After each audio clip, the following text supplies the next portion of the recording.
Hi there, it's Hope, aka Lopey Lot, and I'm back today to show you a finished project and tell you what I think of the pattern. And I'm shifting into actually I've been shifting into spooky season. I'm just running a little behind on some things, but so I have, as promised, my first pumpkins that I ever crocheted. So I'm going to share those with you today, as well as the tutorial for them. But I tell you what, y'all, like, my ducks are not in a row today. Like, not only are they not in a row, but they are quacking, okay? Like I said, I'm running a little bit behind, but my husband was under the weather, and I can't get my Halloween decorations out until, he helps me, because one year I tried, and not only did I hurt myself, but I ended up breaking a bunch of stuff. So right now my house is pure chaos. Like, he was feeling better, so he finally got my Halloween stuff down for me. And so I got bins everywhere. So I'm trying to clean while decorate, while preparing for a neighborhood community yard sale that's coming up in a few weeks. And my son's birthday is next week, and all of the things. But anyway, I decided that it was a priority for me to stay on top of these videos, because it's for me, it makes me happy, and I just want to share with the world one of my recent finished projects. Now, I think I actually finished it about a month ago, but I'm actually going to put it to use today. So, what I made, okay, so I mentioned before that I'm in the process of moving my yarn from my coat closet. It's a hall closet that is the coat closet in here. And the reason why my yarn stash ended up there in the first place is because this was my mother-in-law's room. When she moved in with us back in 2020, I sort of had to disperse my office and craft supplies elsewhere in the house, and that's just where my yarn landed. Okay. This room is she passed away after being with us for a short while, and so now this room is again the office and guest room and craft room. So anyway, may she rest in peace. We love her and miss her. But so today I actually grabbed the rest of my yarn and brought it in here because I have a place to put it. And what I decided to make is one of those crochet baskets. Now, would you believe that I started crocheting when I was in high school? I'm 43 years old, and I had never made a crochet basket. How does that happen? But anyway, I was excited to try it. I had seen many wonderful tutorials on YouTube, but I really wanted a printed pattern so that I could sit and work on it while watching TV and doing other things, and I didn't have to constantly refer to a video or that sort of thing. So I went to, now I'm not affiliated, okay? I'm just a person who likes to crochet, and that's it. Okay, and I'm just trying to share these things with you. But I found a free pattern on the Yarnspirations website, and it's called the Double Good Crochet Basket. The pattern called for 2 balls of Caron 1 pound. I ended up using, is that, oh, it's feather. I ended up using Red Heart Super Saver instead, because I was going to use what I had in my stash. So what I had was this Red Heart Super Saver in the color Frosty Green. Okay, it's like a sagey, soft green, which listen, you're going to figure out that I like blues and greens, and those are my colors, okay? But so I used that, and I used a variegated red heart, and it's a medium 4-weight acrylic yarn. Sorry guys, it's like rainy and windy outside because of the hurricane that's coming through, and like we're good, but like every now and then I hear a noise and I'm like, what's happening outside?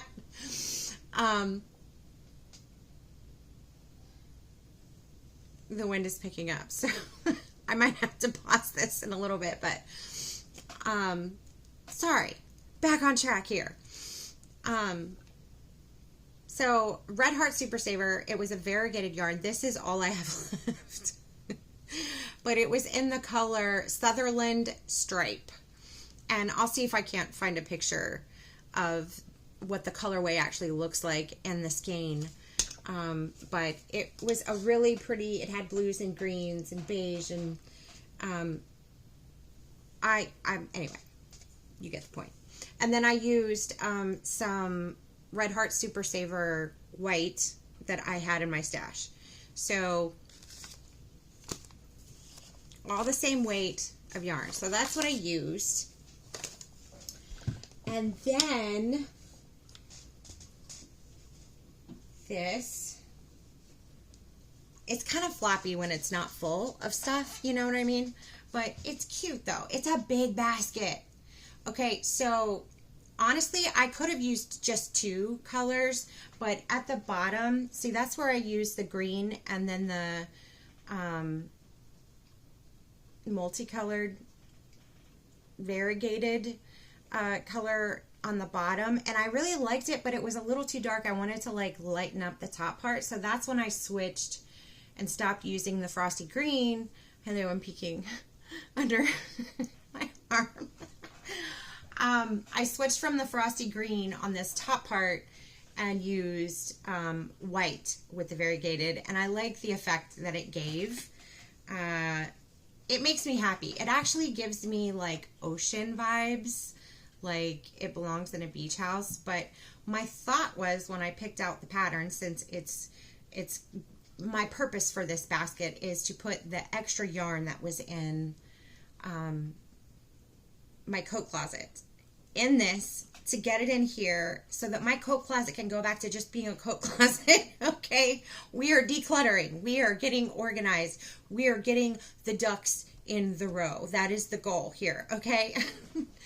So yeah, so my thought was that this would kind of tie into the bed spread in the back a little bit, like in the family, I guess. I don't know, whatever.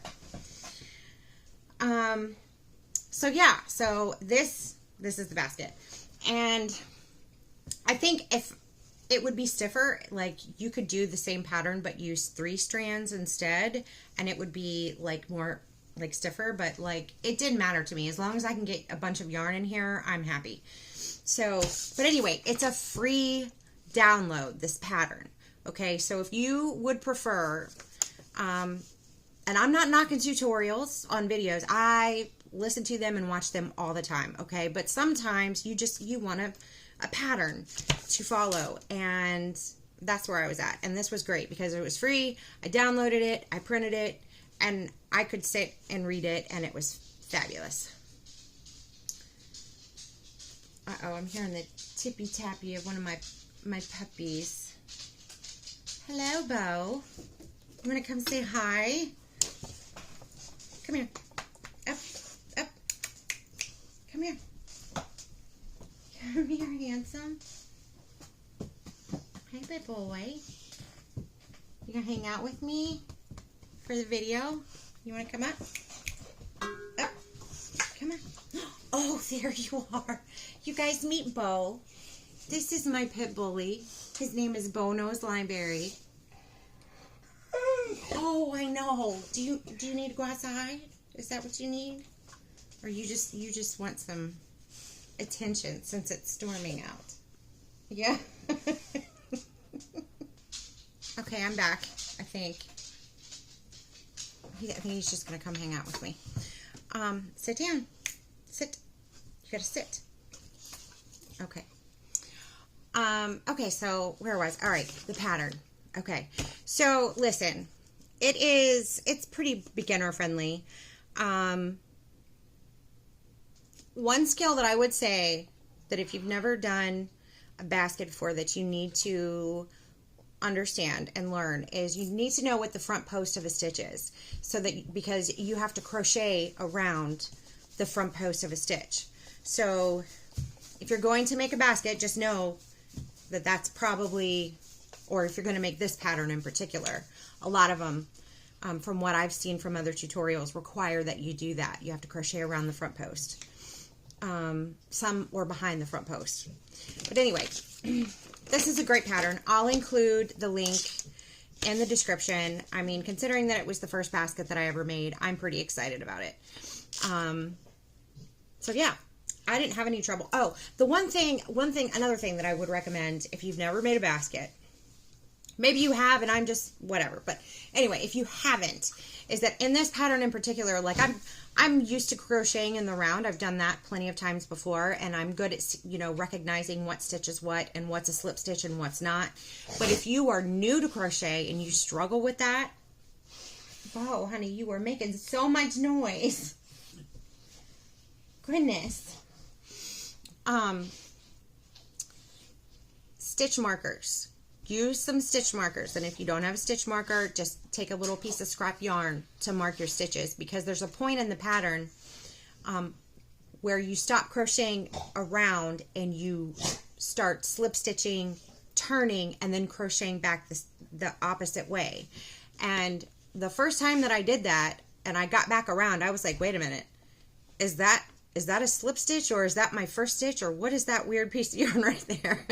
You know, it just threw me for a loop the first time that I encountered it. But I figured it out really quick. Stitch markers, they're your best friend. Do that. But yeah, it was an easy, kind of mindless project to do. So what I'm going to do now is I'm just going to take you right along with me, and we're going to put my yarn in the basket. I'm excited. This is a moment.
Okay then, that was easy.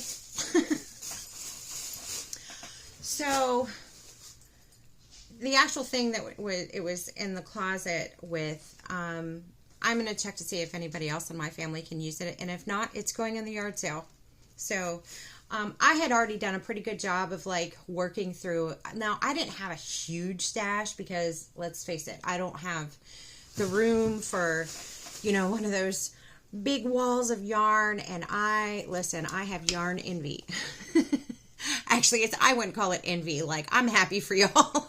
I'm so glad that it's so aesthetically pleasing for me when I look at the videos, and then there's this like rainbow of yarn behind you guys. It's absolutely beautiful. But I don't have the space for that. So, my yarn was inconspicuously stored in my coat closet until today, or at least part of it. But I did a really good job of working through, for the most part, what I had stashed in there. There wasn't that much. That's why it's all pretty much able to fit in the basket. I have a little bit stored over here on a little shelf. And it's going to be a journey to get all of that organized. But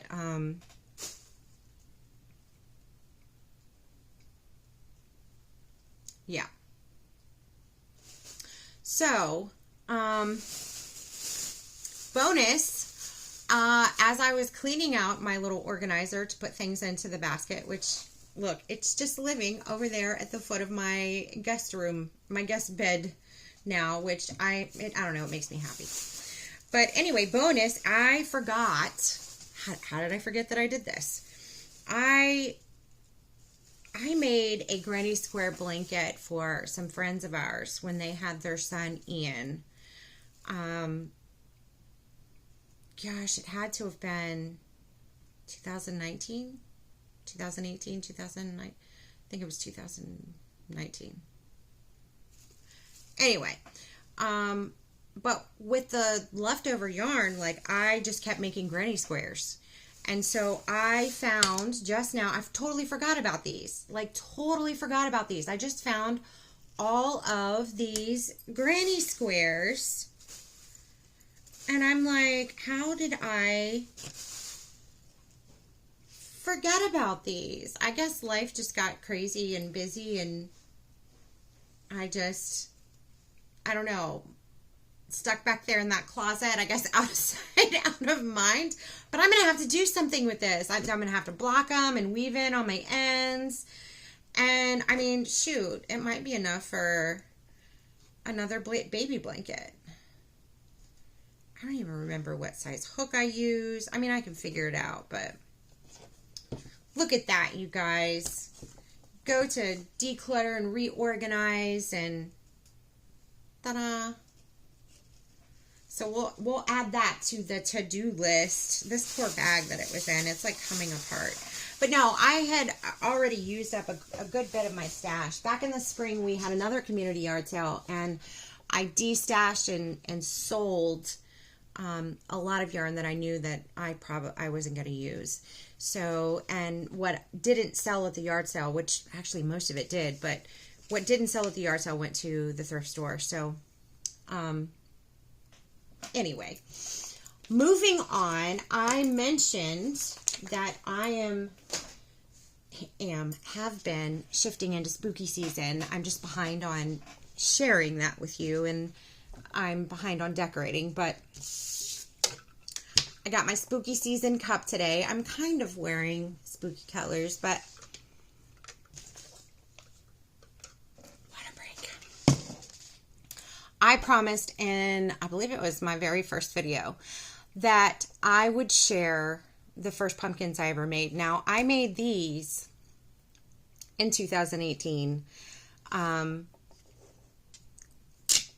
And it was Melanie Ham's. I've mentioned her, and I provided a link to her channel, but I used her pumpkin tutorial. And this is probably the simplest pumpkin, like, it's basic beginner pumpkin, okay? And it's the first one I made, and I'm going to insert a picture of how they looked when I first made them, because I was so excited that I actually did take a picture of it and put it, I had like the console dresser behind the couch and a cute little fall runner, and I set the pumpkins there, and it just looked so cute that I had to take a picture. So I'll share what they look like originally. They've just come out of storage, and I've had them for several years, so they're not as perfect as when I first made them. Well, they're not perfect in general, but usually when I pull them out, I have to like refluff them and, you know, fix the bow. I can't remember if her tutorial calls for a bow, but I do remember she called for the little foliage. But anyway, this is my version of the Melanie Ham pumpkin. Okay. This was yarn that was in my stash that I had found for super cheap at the thrift store. And I decided to make pumpkins out of it. So this little candy corn ribbon, it's so cute, but I just got that from like the Dollar Tree years ago. And these are just Dollar Tree, you know, little green foliage. I think I clipped it off of like one of the garlands that you can you know, the fall garlands that you can get from the Dollar Tree. But it's so cute. And the little stem here, if you can see it. Can you see the little stem? There's the little stem. Okay. But he's so cute. Look how cute he is. I still use these every day. So, or not every day, every year. But I pull them out and I give them a little fluff. And, yeah. So here's the bigger version. Like I said, their little bows need to be, they need to be fluffed up. But even though they're not perfect, they are not perfect. Like you can see where my seam is right here. And I wish that I had put the bow like on the side where the seam wasn't, if that makes sense. It was my first group of pumpkins that I ever made, you guys. And I don't know. I still think that they're cute. Now, I have since figured out, I didn't realize it when I made this, but I tend to have a looser tension than most other people when I crochet. So if a pattern calls for like an I hook, I have to use an H hook. So I usually go down 1 or 2 hook sizes depending on what the project is. So like it's, you know, it's a little tighter. So, but here they are. My first pumpkins that I ever made. So there's the big one. Here's the little one. And then I also made this poor little white pumpkin. He's looking a little wonky. He needs to be fluffed. Let's fluff him. So these were the first ones that I made. So if you're a beginner and you have never made a crochet pumpkin before, go check out her tutorial. It's super cute. I made a ton more pumpkins this year using a different tutorial, and I'll show those later, but I think they're cute, right? Like, I don't know. I just wanted to share that. So I will share a link to her pumpkin tutorial as promised. And coming up in another video, I'll share the pumpkins that I actually crocheted this year. And those patterns. So I'm trying to think, what else? I think that's all I have for today.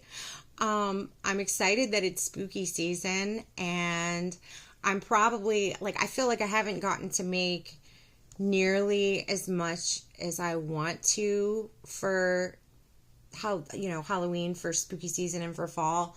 I have quite a few fall projects coming up that I'm going to share too, but and then I think I'm going to do a video of like stuff that I want to make next year, so that next year when I'm like, sometimes you get so many ideas going in your head that you get a little overwhelmed, and it's nice to have that list. So I'll kind of use that video as like, okay, next year, this is what I'm making. You know what I mean? Anyway, so I hope you guys have a beautiful day, and, yeah. Happy crocheting, and I'll see you next time. Bye.